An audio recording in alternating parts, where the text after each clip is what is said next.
அனைவருக்கும் அன்பான வணக்கம். இது ஷார்ட் ஸ்டோரி ஸ்மார்ட் சக்சஸ். நான் உங்கள் சண்முகம். வாரம் புதன்கிழமை ஞாயிற்றுக்கிழமை 2 நாள் இந்த வீடியோ யூடியூப்ல டெலிகாஸ்ட் ஆகுது. முழுவதுமாக பாருங்கள், லைக் பண்ணுங்க, மற்றவர்களுக்கு ஷேர் பண்ணுங்க. இந்த வீடியோ குறித்து உங்களுக்கு இருக்கக்கூடிய கருத்துக்களை கமெண்ட் பண்ணுங்க, சப்ஸ்கிரைப் பண்ணுங்க. அப்பதான் உங்களுக்கு இந்த வீடியோ குறித்து நோட்டிபிகேஷன் வரும். இப்போ எல்லோருமே வாழ்க்கையில ஏதோ ஒரு வேலை செய்வோம், இல்லை அப்படின்னா ஒரு வியாபாரம் செய்வோம், ஏதோ ஒரு தொழில் செஞ்சுட்டு இருப்போம். இப்போ இந்த வேலையோ வியாபாரமோ தொழிலோ நீங்கள் அதில் சிறந்து வரணும் அப்படின்னா முதல்ல உங்களுக்கு அது பிடிச்சிருக்கணும். அதில் உங்களுக்கு ஒரு தெளிவான ஒரு சிந்தனை இருக்கும்.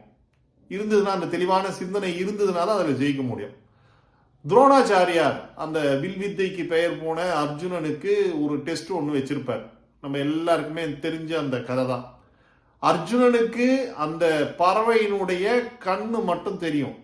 ஆனா மற்றவர்களுக்கு அந்த பறவை அந்த கண்ணும் தெரியும், அந்த பறவையும் தெரியும், அதை சுத்தி இருக்கக்கூடிய மரமும் தெரியும், அதனுடைய இலைகளும் தெரியும், கிளைகளும் தெரியும், எல்லாமே தெரியும்.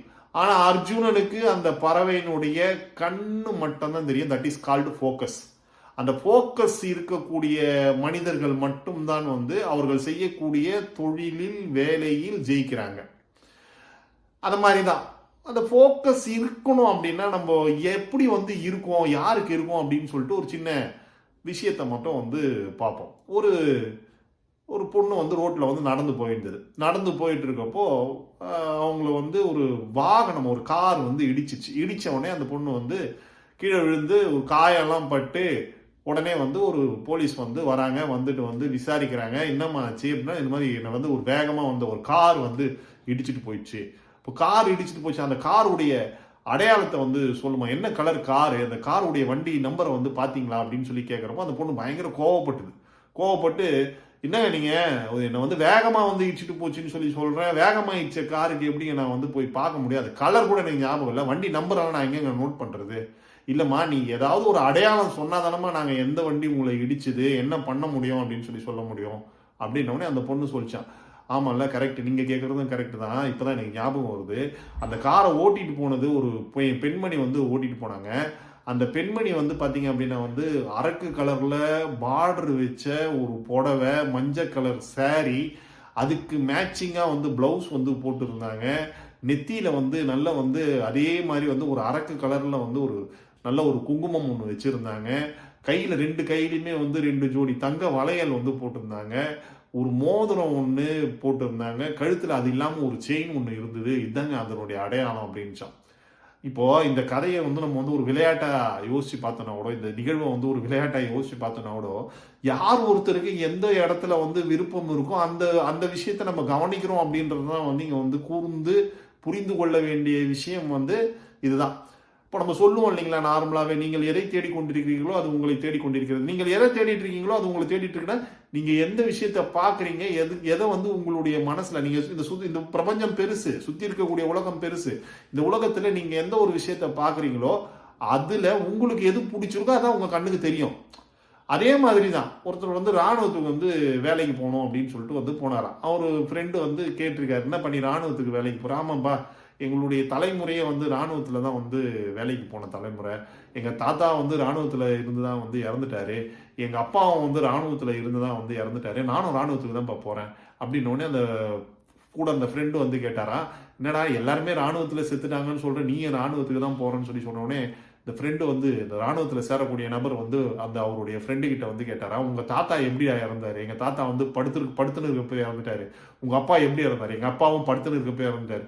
உங்கள் அப்பாவும் உங்கள் தாத்தாவும் படுத்துன்னு இருக்கிறப்பே இறந்துட்டாங்கன்றதுக்காக நீ டெய்லி படுக்கிறப்பவே இறந்துருவேன்னு சொல்லிட்டு யோசிப்பியாடா அப்படின்னு சொல்லிட்டு சொன்னாராம். இப்போ இது எல்லாமே சொல்லக்கூடிய விஷயங்கள் என்ன அப்படின்னா, கருத்துக்கள் என்ன அப்படின்னா, நீங்க எந்த ஒரு விஷயத்தை விரும்பி செய்றீங்க அப்படின்றது, அதுல இருந்து என்ன எடுத்துக்கிறீங்க அப்படின்றது தான். பாசிட்டிவாகவே எடுத்துக்கலாம், நீங்கள் நெகட்டிவாகவும் எடுத்துக்கலாம். எந்த ஒரு வேலையாக இருந்தாலும் சரி, எந்த ஒரு தொழிலாக இருந்தாலும் சரி, அதை நீங்கள் பார்க்குற பார்வையில், பார்க்குற கண்ணோட்டத்தில் எந்த நிகழ்வை நீங்கள் எடுத்துக்கொள்கிறீர்கள் அப்படின்றது தான்.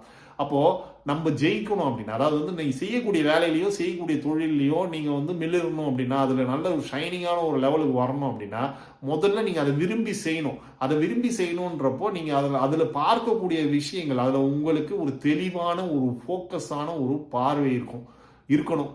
அதாவது அர்ஜுனனுக்கு எப்படி அந்த கிளியினுடைய கண்கள் மட்டும் தெரிஞ்சதோ, அதை போல நீங்க செய்யக்கூடிய வேலையில உங்களுக்கு எந்த பகுதி ரொம்ப முக்கியமான பகுதி. அதுல நீங்க எதை விரும்பி செய்றீங்களோ அதுல நீங்க ஷைன் ஆவீங்க. இப்படி ஷைன் ஆகணும் அப்படின்னா உங்களுக்கு கண்டிப்பாக இந்த ஃபோக்கஸ் அப்படின்றது தேவை. அதாவது நீங்கள் செய்யக்கூடிய வேலையில ஃபோக்கஸை கரெக்டாக வச்சுக்கோங்க. ஃபோக்கஸை கரெக்டாக வச்சுக்கிட்டு அதை விரும்பி செய்யுங்கள். ரொம்ப விருப்பத்தோட செஞ்சீங்கன்னா எல்லாமே ஈஸி தாங்க. எல்லா விஷயமும் ஈஸி தான், எதுவுமே கஷ்டமே கிடையாது. அதெல்லாம் ரொம்ப விரும்பி செய்யுங்க. கண்டிப்பாக உங்களுக்கு விரும்பி செய்யக்கூடிய வேலையில் நல்ல பலன் கிடைக்கும். ஒரு மிகப்பெரிய மகிழ்ச்சி கிடைக்கும், ஆனந்தம் கிடைக்கும், சந்தோஷம் கிடைக்கும். இதுக்கு நம்ம நிறைய உதாரணத்தை கூட சொல்லலாம். இன்னைக்கு இளையராஜா அவர்களை எடுத்துக்கொண்டாலும் சரி, அல்லது ஏஆர் ரகுமான் அவர்களை எடுத்துக்கொண்டாலும் சரி, அவர்கள் எல்லாருமே செய்யக்கூடிய வேலை அப்படின்றது அவர்கள் செய்யக்கூடிய தொழில் அப்படின்றது, அவர்கள் விரும்பி செய்யக்கூடிய அந்த இசை அப்படின்றது தான் இன்னைக்கு இளையராஜா அவர்களும் சரி, ஏஆர் ரகுமான் அவர்களும் சரி, மிகப்பெரிய உயரத்தையும் உச்சத்தையும் அடைஞ்சிருக்காங்க. அத மாதிரி தான் நீங்க கூட எந்த வேலை செய்றீங்கன்றது முக்கியம் அப்படின்றத விட அந்த வேலையில உங்களுடைய ஈடுபாடு எப்படி இருக்கு அப்படின்றது ரொம்ப முக்கியம். நீங்க அதை எந்த அளவுக்கு விரும்பி செய்றீங்க அப்படின்றது ரொம்ப முக்கியம். நீங்க விரும்பி ஃபோக்கஸோட ஒரு விஷயத்தை, அந்த விஷயத்தை மட்டும் செஞ்சீங்க அப்படின்னா கண்டிப்பாக உங்களுடைய வெற்றி அப்படின்றது உங்களுடைய வேலையிலும் தொழிலிலும் உறுதி அப்படின்றத கண்டிப்பா நீங்க தெரிஞ்சுக்கணும். மீண்டும் அடுத்த வாரம் சந்திப்போம். நன்றி, வணக்கம்.